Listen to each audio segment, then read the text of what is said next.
I was talking to, that's cute though, Pretty. with that white on. It'll be pretty. It will be really pretty, yeah. Okay, I'll just read it. This group of ladies, this wonderful group of ladies, is making dresses. They're making dresses for little girls in Africa.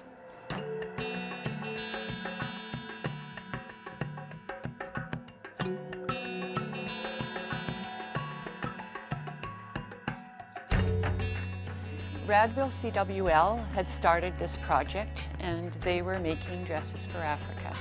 And I spoke to one of the ladies who was involved, and she gave me the pattern and some words of advice on how to organize things. And we were talking about it at coffee time, and we thought originally it would be a Catholic idea, and with 3 or 4 sewers in our Catholic group, we thought, well, we could make a few dresses. But around the table at coffee, some of the girls said, well, do you have to be Catholic to sew these dresses? And no, you don't.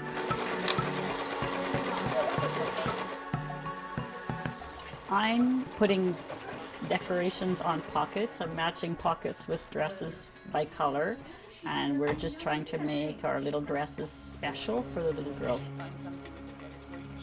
Last year, we received pictures of the little girls wearing the dresses. So that made us feel even better to see our dresses, the dresses that we sewed, on the little girls. Oh, these happy faces. And their little hands in their pockets. Yeah. It was so cute. They are so cute, and they had such big smiles on their faces. Heavens, that's so rewarding for us. And some of the ladies didn't see the pictures until they came back this year. And they were so excited to see, you know, somebody would say, well, I made that dress, I remember that dress. And it's very rewarding for us. It really makes us feel good. And so we keep saying, oh, well, some little girl loved this dress. And yeah, it makes us feel good.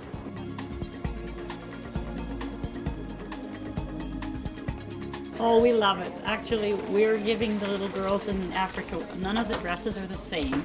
So the little girls in Africa not only are getting a dress, but they're getting some hope and some love from somebody that cares about them.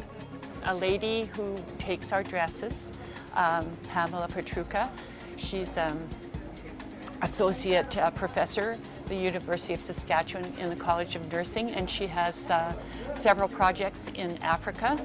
And she takes our dresses for free. She doesn't charge us for transporting them. And we're very, very grateful for her doing that for us. When we met her the last time to give her the dresses, we had a few that weren't in the parcels, and she picked one out and she said, oh, I just know who I'm going to give this dress to. She said she has a purse that will match it. Last year when we first did this, the lady who takes the dresses said that some of these little girls had never had a new dress. So you can imagine the joy there was when they went there. We've received donated fabric from people in our community and beyond, and donated. People have cleaned out their closets and given us beautiful pieces of fabric to work with. It's kind of typical of people in Benghazi who work together to do good things for other people. Checked our community, you would see lots of little groups or overlaps of groups of people who work together and to make our community alive and interesting. So it's really important that people work together to do this, especially in these small towns. And in our small town here, if you don't all work together, we won't have a town, and it's very important, I think. Well, I don't know how much fabric because I have this tote that I put fabric in. And at our first sewing session, it was about half full. After the first session, I could hardly close the lid because more donated fabric came. And so some I found in a box in my garage, somebody dropped it off. And there was a bag of fabric hanging on my doorknob. And people just heard about the project and donated elastic, they donated bias tape. Very generous people in our community, and it's all donated, and I don't know how much fabric we've gone through, but we've, last year we sewed 204 dresses. We finished them, and this year we have 170 completed and 192 cut out.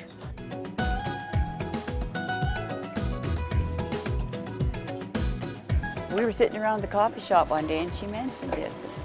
So one thing led to another, and pretty soon we had the library booked and the assembly line going, and everybody jumped on board and we started working. So there's a tote of fabric that's all folded and wrinkled. Gloria takes that fabric, she irons it, then it goes to the cutters. Oh, there's Thelma. There's our master cutter. It goes to Thelma and Paulette, and they cut out the dresses. Then it goes back to Gloria, and she serges the edges and sews it together. Then it will go back to Gloria. She will turn under the facings, and then it will come back to the sewers. They will sew them down. So the hem down and the facing down, and they will sew the elastic in and the bias tape on and decorate the dresses.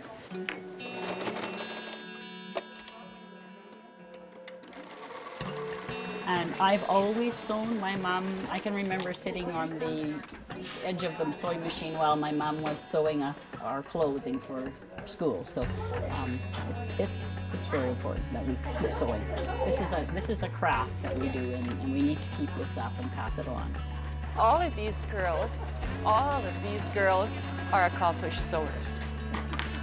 We have quilters in the group who have made beautiful, beautiful quilts. We have people who have sewn clothing for themselves and their children. The weakest sewer is probably me. Am I sewing? No. Well, in this day and age when time seems to be more valuable than sometimes money, the fact that these women will give up their time to do this and volunteer. They have other things that they can do with their time, and many of them are involved in other things.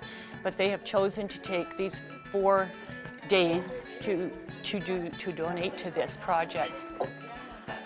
Yeah, I think it's very important that we give of our time. We have time. We're retired, and we have time to do this. And if we can make a difference in somebody else's lives by using our time, I think it's just wonderful. And I do it for me too, because I love it.